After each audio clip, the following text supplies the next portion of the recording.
नमस्कार दोस्तों, चलिए वीडियो को शुरू करते हैं प्रश्नों के साथ। प्रथम क्वेश्चन है दोस्तों, गांधी जी ने भारत में सत्याग्रह का पहला प्रयोग कहाँ किया था? आपका ऑप्शन है चंपारण में, खेड़ा में, अहमदाबाद में, कोलकाता में। तो आपका आंसर हो जाएगा दोस्तों ऑप्शन नंबर जो यहाँ पे ए दिखाई दे रहा है आपको, यानी कि चंपारण में हो जाएगा आंसर। ओके दोस्तों, चलिए दूसरा नंबर प्रश्न है, अखिल भारतीय किसान सभा का गठन कहाँ और कब हुआ था?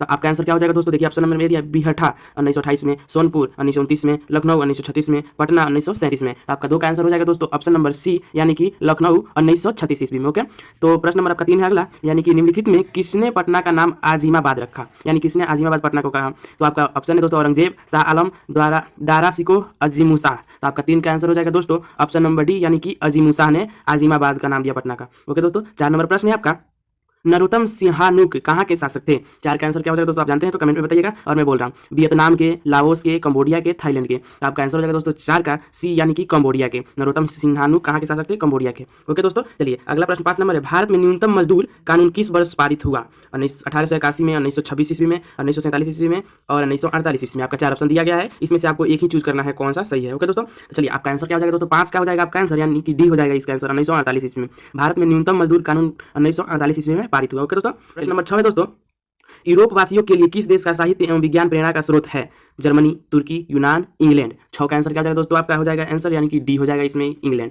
ओके दोस्तों, क्या हो गया? यूरोप वासियों के लिए किस देश का साहित्य था? इंग्लैंड का साहित्य एवं विज्ञान प्रेरणा का स्रोत है। ओके दोस्तों, चलिए 7 नंबर प्रश्न, राष्ट्रवाद का अवधारणा का जन्म किस घटना से माना जाता है? यानी राष्ट्रवाद का अवधारणा को किस घटना के होने से हुई थी? आपका ऑप्शन है दोस्तों पुनर्जागरण, धर्म सुधार आंदोलन, गौरवपूर्ण क्रांति, फ्रांस की क्रांति। 7 का आंसर हो जाएगा दोस्तों आपका ए, यानी कि पुनर्जागरण। ओके दोस्तों, चलिए बढ़ते हैं अब अगले प्रश्न, यानी कि 8 नंबर देखते हैं प्रश्न आपका क्या है। देखिए इधर 8 नंबर आपको दिखाई दे रहा है, मेटरनिख कौन था? मेटरनिख कौन था? ऑप्शन नंबर ए, ऑस्ट्रेलिया का चांसलर, रूस का जार, फ्रांस का सम्राट, प्रसा का चांसलर।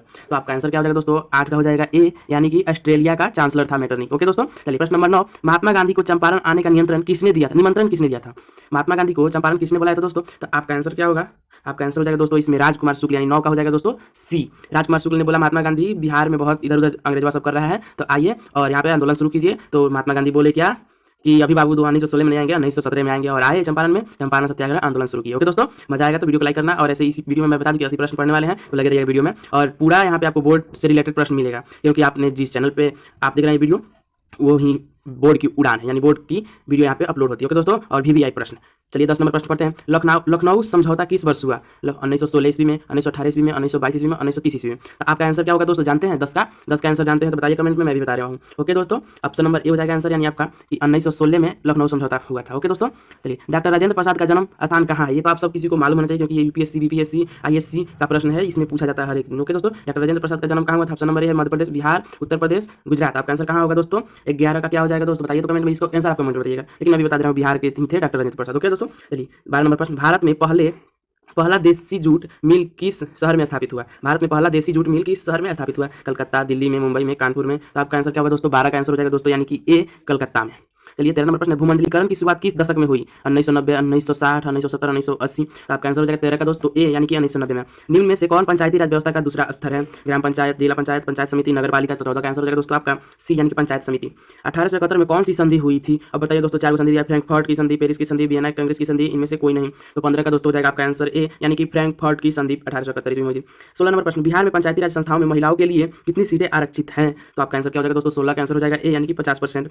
निम्न तलीय जल जमाव वाले क्षेत्र को कहा जाता है? Wetland, marshland, dryland. इनमें से कोई नहीं। तो 17 का आंसर हो जाएगा दोस्तों ए, यानी कि वेटलैंड। ओके दोस्तों, वेट मतलब होता है गीला, और लैंड यानी गीला धरती, तो वहीं पे जल जमा होता है, इसलिए गीला हो जाता है, आप समझते रहिएगा। ओके दोस्तों, तो चलिए अब बढ़ते हैं 18 नंबर प्रश्न, अगले प्रश्न। ओके दोस्तों, चलिए प्रश्न नंबर 18 आ गया।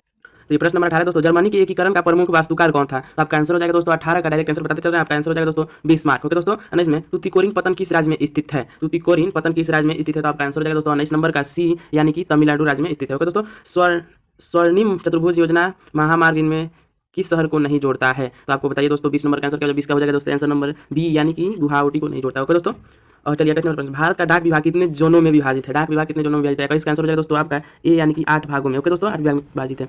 2011 की जनगणना के अनुसार बिहार की साक्षरता दर कितनी है? 2011 में जो जनगणना की गई थी उसके अनुसार बिहार की साक्षरता दर कितनी है? तो आपका ये वीवीआई प्रश्न है दोस्तों, ये 22 नंबर जो दिख रहा है आपको, 22 का आंसर हो जाएगा दोस्तों सी, यानी कि क्या है दोस्तों 61.8% बिहार की साक्षरता दर थी। ओके दोस्तों, अब तो बढ़ चुकी होगी शायद। 23 में देखिए दोस्तों, बिहार की पहली रेल लाइन कौन थी? बिहार में पहली रेल लाइन कौन थी? तो आपका 23 का आंसर हो जाएगा दोस्तों, जानते हो क्या, बी यानी ईस्ट इंडिया रेलवे। 24 का कहलगांव तापीय विद्युत परियोजना किस जिला में अवस्थित है? 24 का आंसर क्या होगा दोस्तों, आपका आंसर हो जाएगा बी, भागलपुर में। बिहार की राजधानी है, तो आपको सब किसी को मालूम होगा, चलिए मैं भी बता दे रहा हूँ, पटना है। ओके दोस्तों, तीन कठिया प्रणाली किन पर लागू थी? किन पर लागू थी दोस्तों? किसानों पर, श्रमिकों पर, व्यापारियों पर, उद्योगपतियों पर। तो आपका दोस्तों आंसर हो जाएगा 26 का ए, यानी कि किसानों पर लागू किया गया था इसको। ठीक है दोस्तों, इनमें कौन चिपको आंदोलन से संबंधित है? अमर्त्य सेन, सुंदरलाल बहुगुणा, हेमंत बहुगुणा, मेधा पाटेकर। आपका आंसर हो जाएगा दोस्तों, ये क्या थे, सी, यानी कि 27 का हो जाएगा दोस्तों, सी यानी सुंदरलाल बहुगुणा चिपको आंदोलन से संबंधित है। सुंदरवन किस राज्य में है? तो आपका आंसर हो जाएगा दोस्तों पश्चिम बंगाल। ये पश्चिम बंगाल आपका ऑप्शन है, महाराष्ट्र, कर्नाटक, केरल ऑप्शन है। सुंदरवन किस राज्य में है दोस्तों? तो आपका 28 का आंसर हो जाएगा दोस्तों ए, यानी कि पश्चिम बंगाल। ओके, चलिए 29 में इनमें कौन लोहा का अयस्क है? Lignite, hematite, bauxite, pyrite. तो आपका आंसर क्या हो जाएगा दोस्तों, साइज 29 का क्या होगा, आपका आंसर सी हो जाएगा, हेमेटाइट। ये बिल्कुल सही है, हेमेटाइट। ओके दोस्तों, सबसे घटिया कोयला है एंथ्रासाइट, लिग्नाइट, बिटुमिनस, पीट। तो आपका दोस्तों आंसर क्या होगा, 30 का हो जाएगा आंसर डी, यानी कि पीट सबसे घटिया, ये थोड़ा अलग प्रकार काम करता है। ओके दोस्तों, चलिए 31 में निम्नलिखित में किस खनिज के साथ प्राकृतिक गैस पाई जाती है? तो आपका आंसर क्या होगा दोस्तों, जानते हो तो कमेंट में बताइएगा। चलिए 30 तक आपने सीख लिया इस वीडियो में, और अगले वीडियो में 50 मैं कर रहा हूँ, क्योंकि इस वीडियो में बहुत देर हो गई, इतना ज़्यादा वीडियो अपलोड नहीं हो पाएगा मेरे से। ठीक है, एमबी नहीं। ओके दोस्तों, चलिए अगली वीडियो में 80 प्रश्न मैं फाइल कर दूंगा। ओके दोस्तों, तो लग रही है वीडियो में, और वीडियो को लगातार देखने के लिए चैनल को सब्सक्राइब कर लीजिए। ओके, चलिए मिलते हैं अगले वीडियो में, तब तक आप लोग को जय हिंद।